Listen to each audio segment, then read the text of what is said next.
Hi, my name is Corinne Dillon. I'm 26 years old. I'm from Ridgewood, New Jersey, in the United States of America. I've been in China for 3.5 years, and in the past year and a half, I started my own company called Discover Mandarin, and we offer personalized one-on-one Chinese classes online with teachers live from Beijing.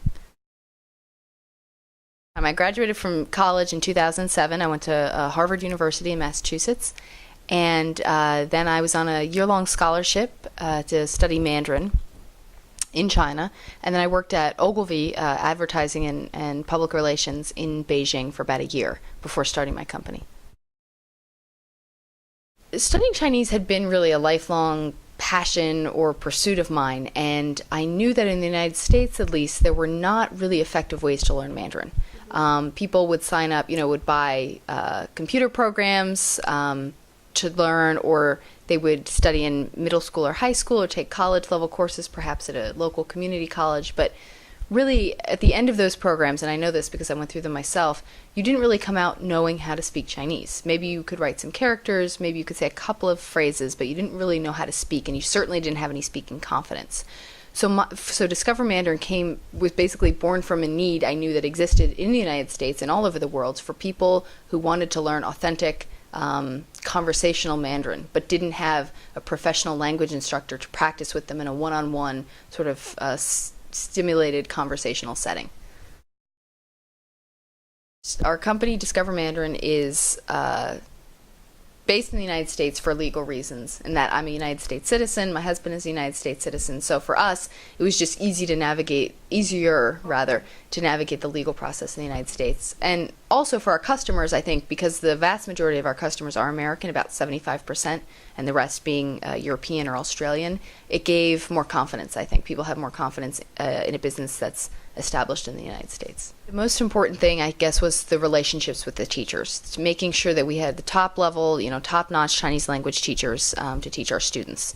And I was very fortunate in that when I moved to China in 2007, I met a fantastic group of teachers, Chinese language professionals, and they are the group of teachers whom I credit with teaching me fluent Mandarin.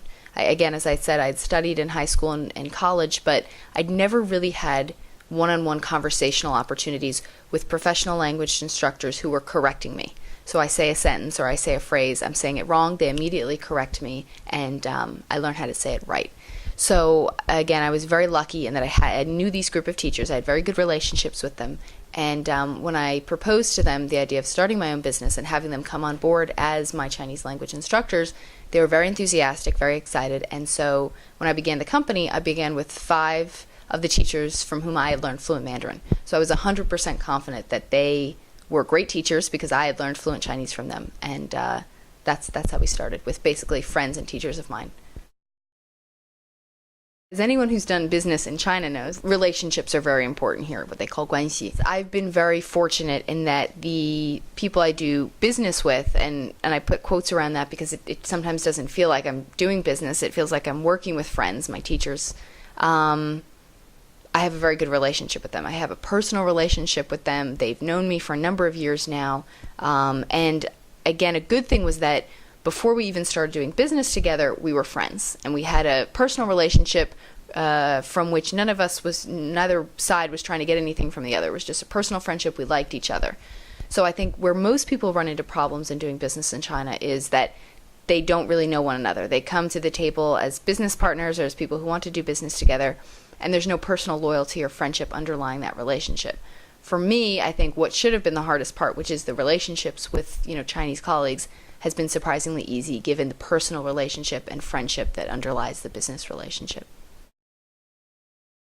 You take something, from nothing comes something. So Discover Mandarin did not exist before I founded it, and now we've had great success in the last year. We've been building our company. We've gotten wonderful feedback from our students. Teacher-student relationships have really developed. So for me, that's a point of pride in that there was no Discover Mandarin before I came along. I found it, and now we have students all over the world, 3 different continents, and we've formed a lot of great student-teacher bonds that didn't exist before. So in a sense, for me, it's about enhancing cultural communication and cultural understanding through language. I'm really passionate about language learning, Chinese in particular, and I think cross-cultural communication, because there's so much, I think, that people don't understand about one another, and just learning even some of the language, some Chinese, some Italian, some Spanish, gives you such great insight into the culture and the people, and kind of breaks down a lot of barriers. Well, I guess on the one hand, I would say it's very exciting. There's a lot of freedom. You know, you kind of get to chart your own course. You get to work with interesting people, do a lot of different interesting projects. But on the other hand, the flip side of that is that it can be lonely at times. You have to be very highly personally motivated and driven. You don't have a boss on your back, you know, telling you deadlines, when to do things, when to have things in by. So unless you're very passionate about your product, and unless you're very just passionate about your industry in general, it can be hard to get things done, I think, sometimes. The bigger picture, which a lot of entrepreneurs don't realize going into it, is that you may give up one boss, but your customers, in a sense, become your bosses when you become an entrepreneur, because you want to make sure that they get the best quality service possible. And if they're not happy, you need to respond to their needs immediately and figure out a way to make them happy, make them satisfied. Because for me, at least, the whole business is customer service. We are selling not a product, a physical product, but a service. And so if they're not satisfied with the class, with anything having to do with the class, I need to be immediately on top of that. And given the 12-hour time difference between the U.S., where most of our customers are, and China, they don't want to hear, it's 8:30 in the morning when I got your email. For them, it's the afternoon. They want answers. So in a sense, you do get to choose your own hours, but in a sense, you don't, because when the customer wants something, you really need to be on top of that. I think you owe it to them. So that's a challenge I didn't foresee.